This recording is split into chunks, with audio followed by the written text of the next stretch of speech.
Hi, today I want to talk about getting a flat stomach, and my name's Jericles, and as you can see, I'm pretty good shape for 63 years old. I just turned 63 today. Happy birthday to me. But anyway, so I want to talk about getting a flat stomach relatively easily, not straining, and try to talk about the fundamentals.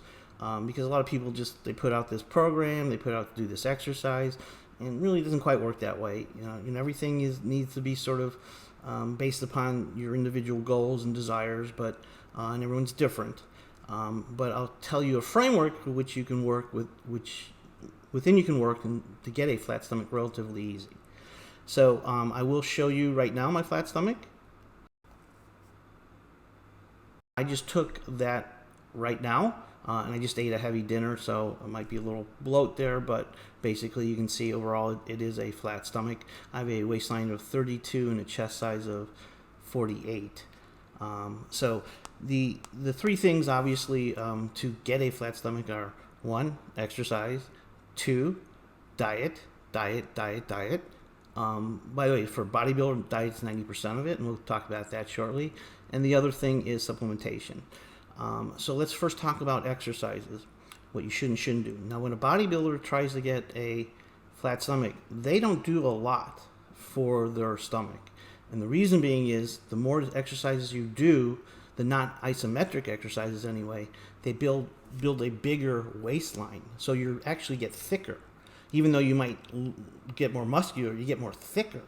And so that's not necessarily appealing to have a thicker looking waistline, and like I say, bodybuilders try not to do too much for the stomach, and they rely mostly on diet to get those six-pack.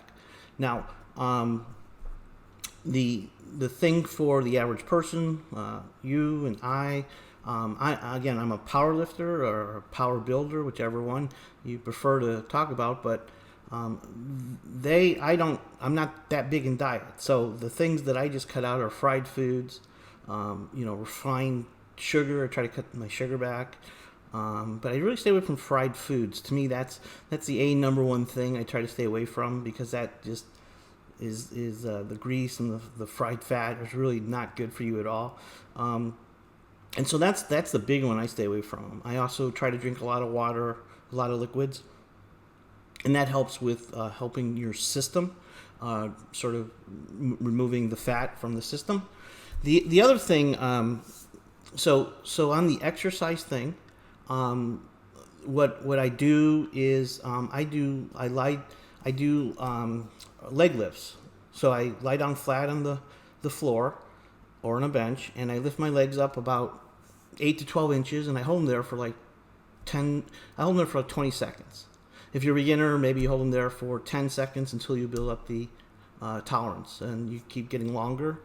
And then I do 4 sets of that, and I wait 20 seconds, relax, then I do another set, relax, another set, relax, another set, relax.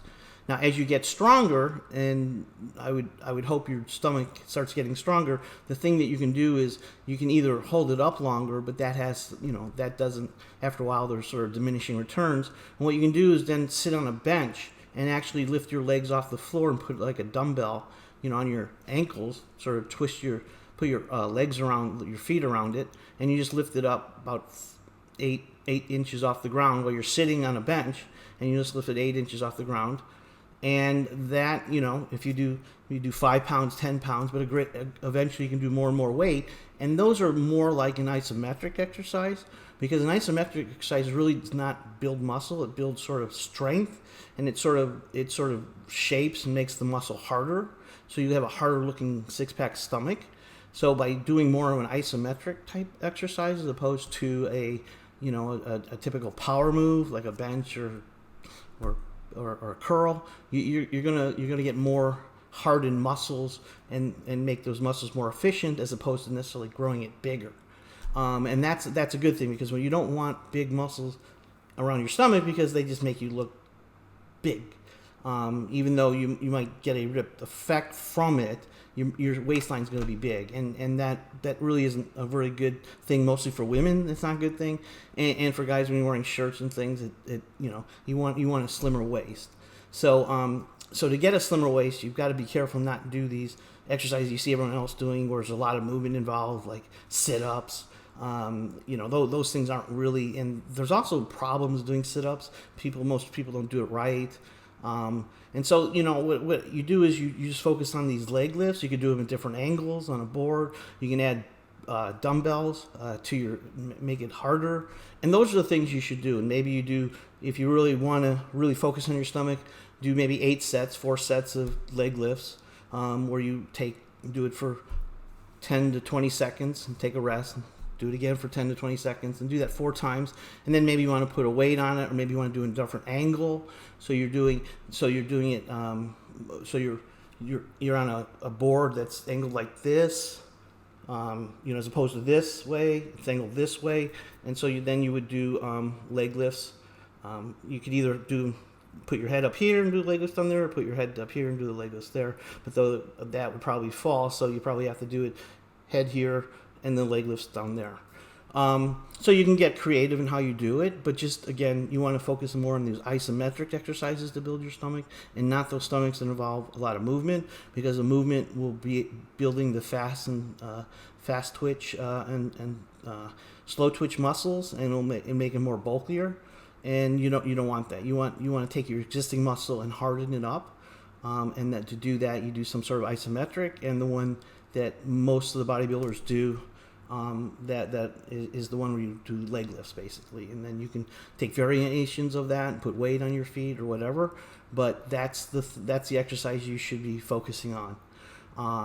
That for 99% of the people, that should be sufficient in order to build a muscular waist, without getting the bulk of your waistline.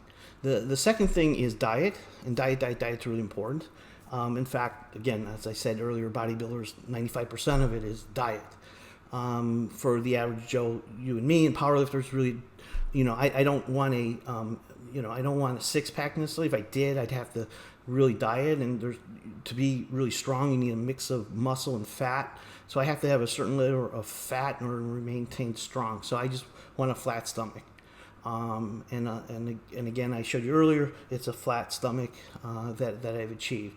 And the diet part, really, all I do, again, is stay away from fried foods and sweets. I try to minimize that. Refined foods. I try to eat a lot of fish.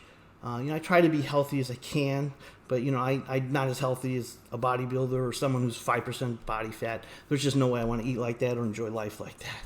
It's not for me. And I assume it's not for most people. So all I'm saying is just really cut out the fatty foods, especially the deep fried foods, refined sugars. And if you start there, that you're making a great stride to getting your stomach where it needs to be. The third piece of this puzzle is supplementation.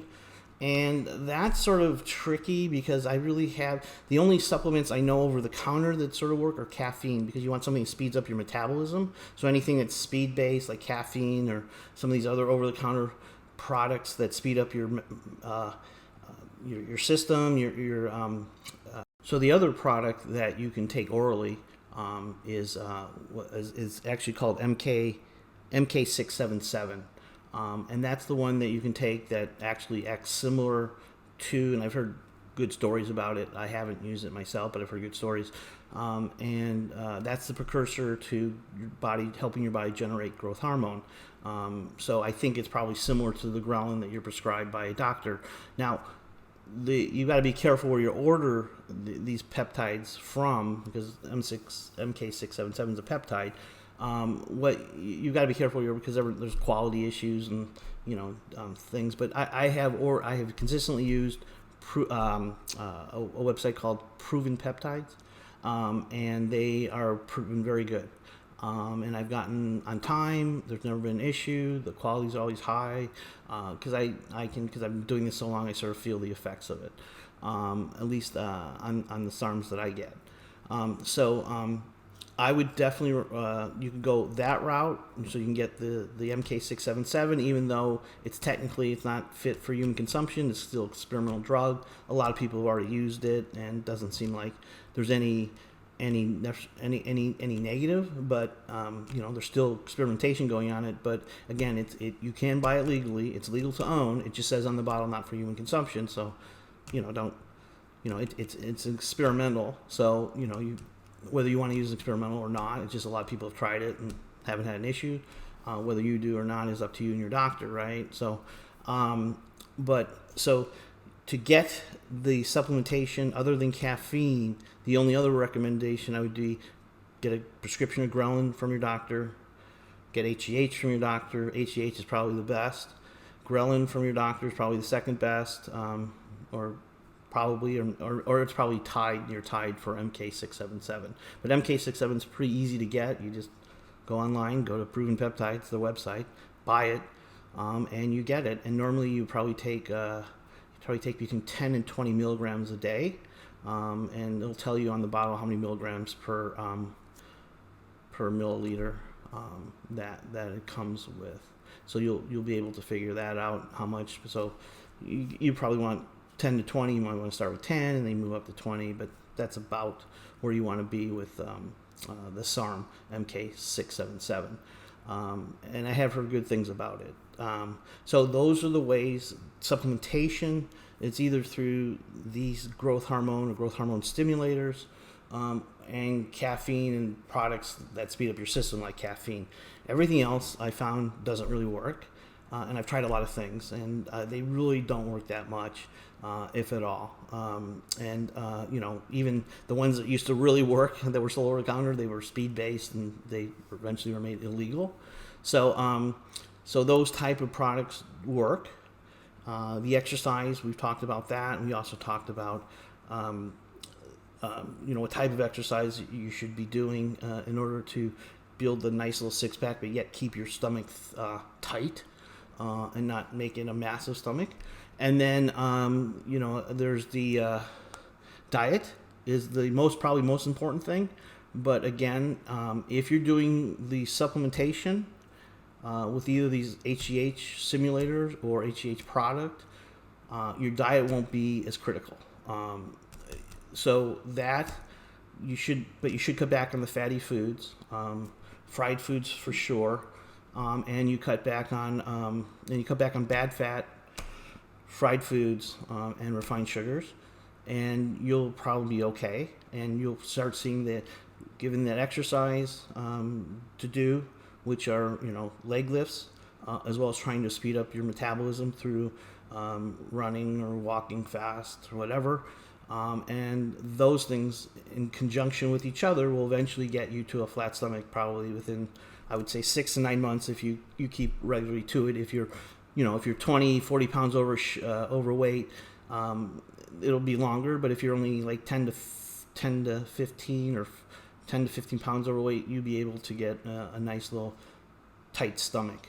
And if you want it to be 6-pack, then you're gonna have to really diet and do what the bodybuilders do, which is really sort of starve yourself a little bit. Get your body fat down.